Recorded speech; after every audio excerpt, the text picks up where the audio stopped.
Miss Dom. Today we are going to do a sculpture based on the artwork of Jen Stark and Sam Caldwell, and both of those artists were inspired by topographical maps. A topographical map tells you the elevation or how far above sea level something is. So if you're in the mountains, you have high elevation, and the topographical map has lots and lots of lines to show you how much elevation there is. And then if you're somewhere flat, there's not quite as much elevation. You don't see quite as many of those lines or rings. And so on a topographical map, you might see something that looks like this.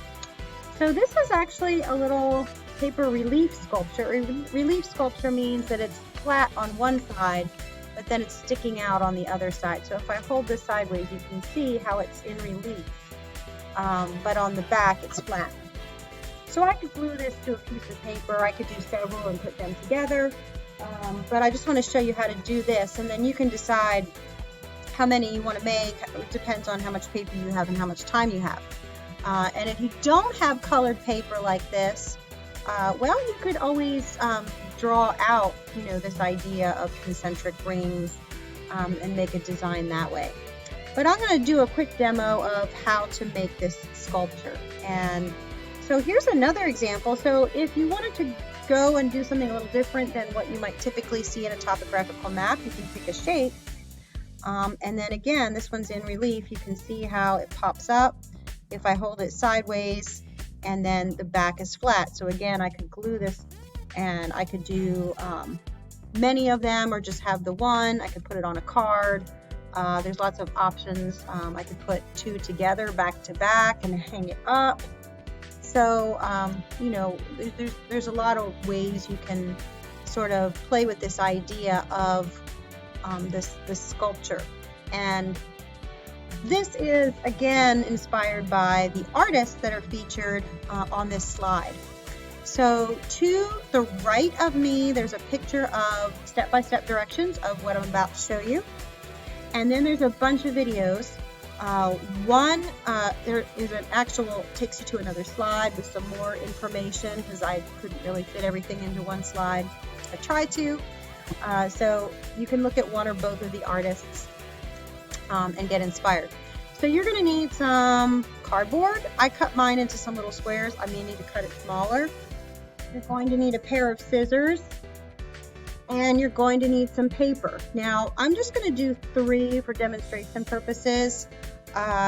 These ones that I shared with you, I actually did 5 pieces of paper, and you can do more than that. Like I said, it depends on how much colored paper you have. You can even color the paper yourself, or even do patterns on it and cut it out.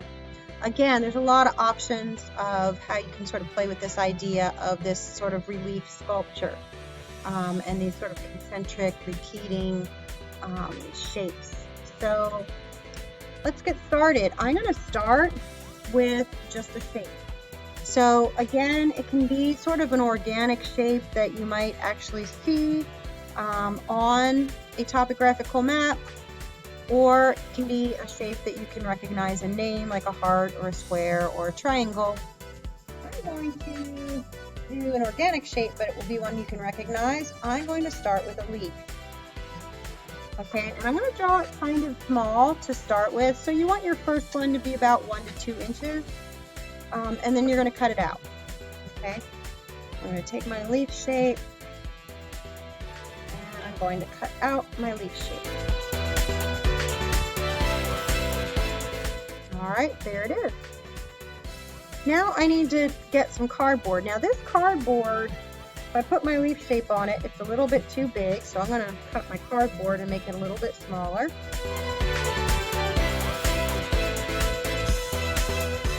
Okay, so you want that cardboard to sort of go onto the shape and sort of be hidden under the shape.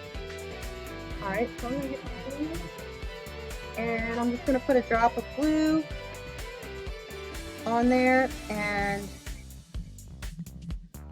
that's my shape.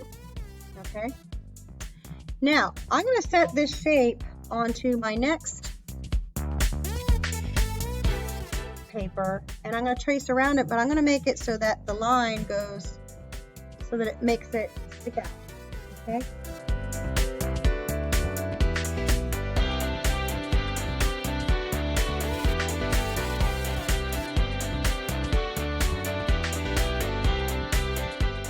And then I'm going to cut that shape out.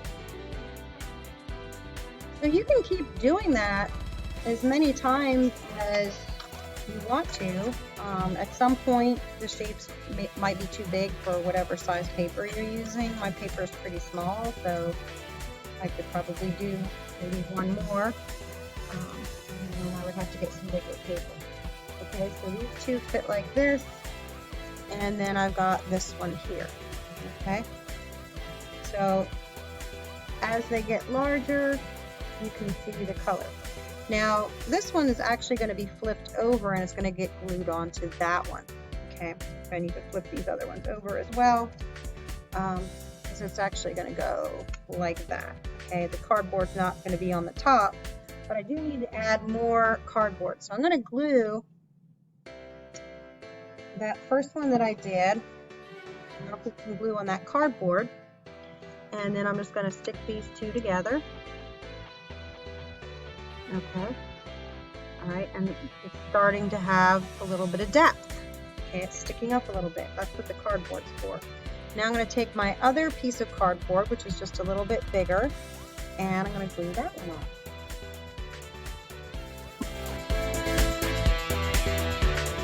And then that is going to get glued onto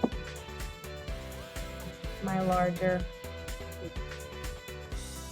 Okay. So here we are.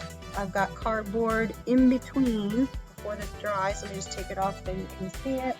Okay, if I take this apart, you can see there's that cardboard tucked in between my layers. And what that cardboard does is it starts to elevate. And so you have sort of that relief. And so the more cardboard and the more pieces you have, the taller it can get. And you just need to cut up an old cardboard box. You don't see cardboard, so it's okay if, like mine was from a copy paper box, and so you can see it has color on it. But that's just to lift your shapes. Okay, you're not going to see the cardboard in the end, and then your shapes are in the different colors. And then again, you can sort of make it your own if you want it to decorate it more with markers or in some other way, paint. Up to you, but the idea is to try and make that relief sculpture inspired by our featured artists, and also inspired by topographical or elevation maps that tell you how high above sea level the land is. And that's your inspiration for the day. Enjoy learning about the artist a little bit more and creating your own unique artwork. I'll see you next time.